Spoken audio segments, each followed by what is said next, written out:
Every week I meet people in their mid to late 50s who say, I could retire now, but I'll probably just keep working until my 60s. That's when the numbers look better. And on paper, that sounds responsible. More income, more growth, more compounding, more security. In reality, though, those extra years can take away your healthiest, most active years of retirement while potentially only adding a little bit of value to your financial security. I'm Mike Colopy, a founding partner and wealth advisor at Veracity Capital. Today's topic, when to retire, is one of the toughest decisions I see people wrestle with. My approach to this discussion is that it's not just about how much you've saved, it's about how you use what you've saved to create a fulfilling retirement. By the end of this video, I'll hope you'll have a better perspective on why this topic has become so popular. We'll discuss the key prerequisites for retiring early. Who is it right for? Who is it not? We'll talk about the potential tax advantages for retiring early. And I'll go through a number of strategies to understand before taking the leap. And if you'd like to see how these topics apply to your personal situation, please feel free to book time with my team and I in the link below. Now let's dive into the first section. This topic of retiring early is extremely popular because it focuses on taking advantage of your active years. Life expectancy in the US is about 79 years old. For a married couple, age 65, there's actually a life expectancy closer to 85. So if you retire at age 65, you may have 13 to 20 years of retirement based on those life expectancies. But realistically, only 8 to 10 of those years are high energy, active living. Now, having a decade of time to adventure and live out bucket list items and travel and have a great time in retirement, that's incredible, 8 to 10 years, right? But more and more people I encounter have saved extremely well, and they want to extend those active retirement years as long as possible. This is leading people to want to retire or leave corporate America early. Now, jumping into section 2, the prerequisites for early retirement. Now, first, early retirement is not for everybody. Let's talk about the strong financial foundation you need to build. Generally, what we're seeing is highly disciplined savers with a low likelihood of financial stress later in life are those that are really fit to retire early. If you run your numbers and you're planning to spend upwards of 5% of your portfolio per year during retirement, it's maybe a little bit too aggressive and too risky to retire in your 50s. You really want to make sure your numbers are bulletproof and that you potentially have some levers to pull if you do have financial distress later in life.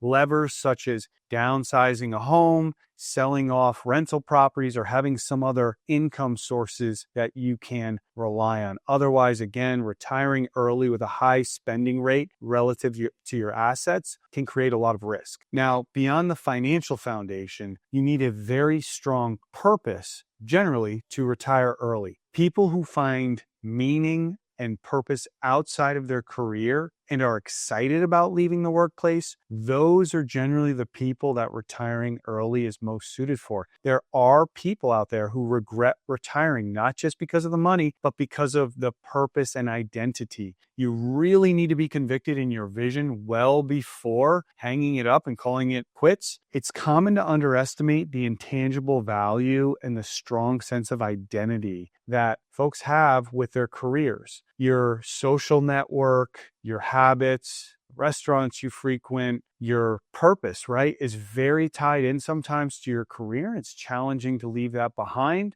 So if you're retiring early, beyond the financial ability to do so, you need a very strong purpose and vision as to what retirement's going to look like so that you avoid having any sort of regrets. Now, the next section, we'll jump into taxes really and how from a financial standpoint, it can make sense to retire early. Now, I'll use this as a reference or starting point, right? Retiring at the age of 55, for example, opens a unique tax window when your paycheck stops, but it's before Social Security and required minimum distributions begin, right? So you have this ability to decide how and when to take your income. It means you can draw income strategically from your savings. You can do Roth conversions at lower tax rates. You can really reduce your lifetime tax bill, potentially, depending on how you manage withdrawals and income through retirement. It's not uncommon for someone retiring this young to pay no or very little income tax, even though they're drawing six figures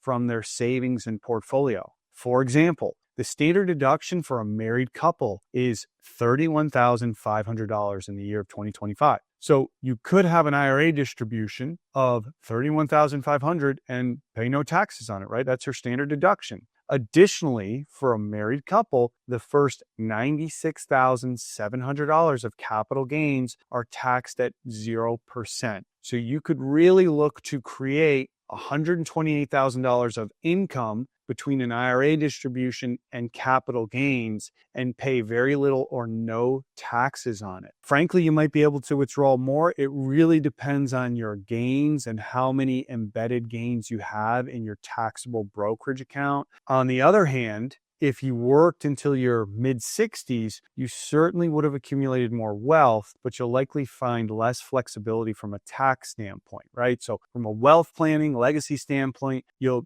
have a larger nest egg if you retire in your mid-60s and your mid-50s. But again, you won't have the same tax opportunities because you'll be right up against Social Security and fairly close to required minimum distribution. So if you've already built this strong nest egg in your 50s, the numbers really might make sense for you to take advantage of an early retirement scenario. Now, this next section, I'll get into some concepts, tools, and strategies that folks use or think about when they're retiring early. And the first concept we'll go through is the spending smile, the shape of spending in retirement. You may have heard of this, but basically when people first retire, their spending is generally high relative to the rest of retirement. They're active, they're doing home remodels, they're traveling, all these bucket list items and activities they want to do, right? And then as you reach mid-retirement, a lot of times some of these expenses slow down. You've already done the remodels or you've downsized. You're not maybe taking the same sort of international travel or extended travel trips. So you see your expenses actually start to come down.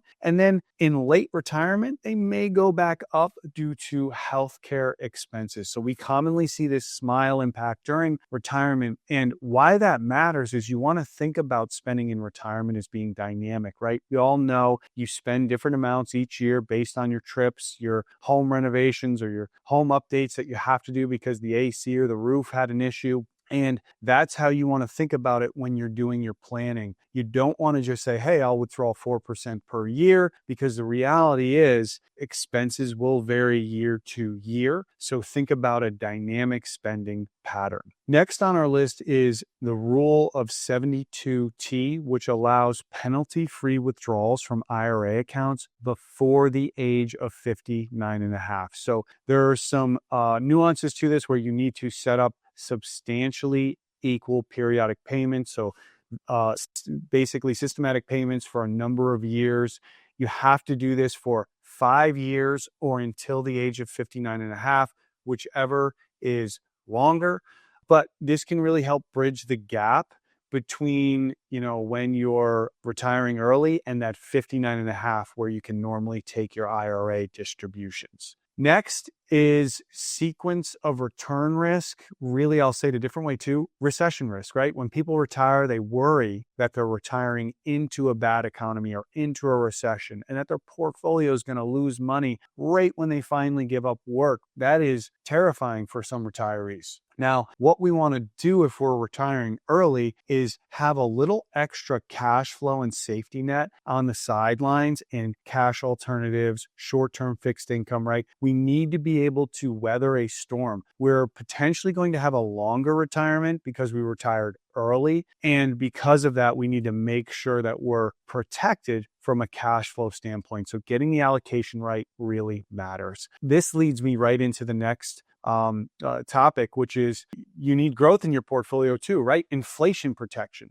We've been battling inflation here for 5 years at a pretty high level. And when you're thinking about retiring early, thinking about lifespan, longevity really being much longer nowadays, and inflation being higher at the moment, we need to make sure we have the right mix in our portfolio that includes growth, equities, and stocks, right? We need to keep up our purchasing power by having the right mix of investments. And I do meet retirees that are very risk averse and they frankly want to try to keep their cash under the mattress, so to speak, and stay very, very conservative. The reality is you need growth. You need to keep up your purchasing power most likely. And that means taking on some level of investments in the stock market. So getting the right mix to protect for short-term market turbulence, right? Keeping that liquidity line and maintaining a bucket for growth, very, very important in retirement.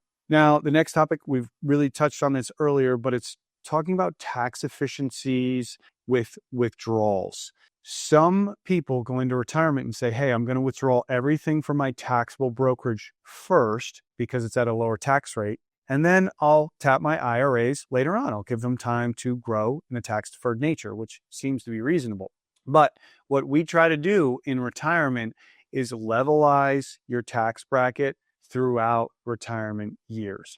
We don't want to be in a 0% bracket now just to be in a 32% later on in life. We really want to try to keep it stable. This means taking withdrawals from the different account types you have. We'll take some money from your taxable brokerage. We'll also take some from the IRA, and we'll try to manage your tax rate to be efficient this year, but also in 10, 20, and 30 years even, right?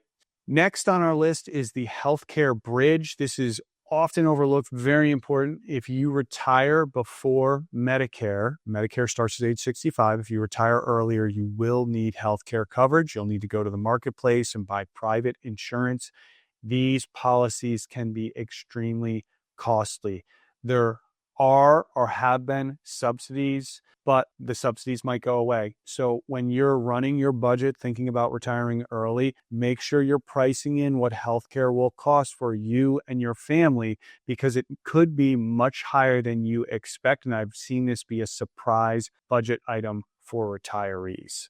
And then last is really the lifestyle flexibility, right? You want to be thinking about, as you're planning to retire, you want to be thinking about downsizing, moving to a lower cost state, cutting unnecessary expenses.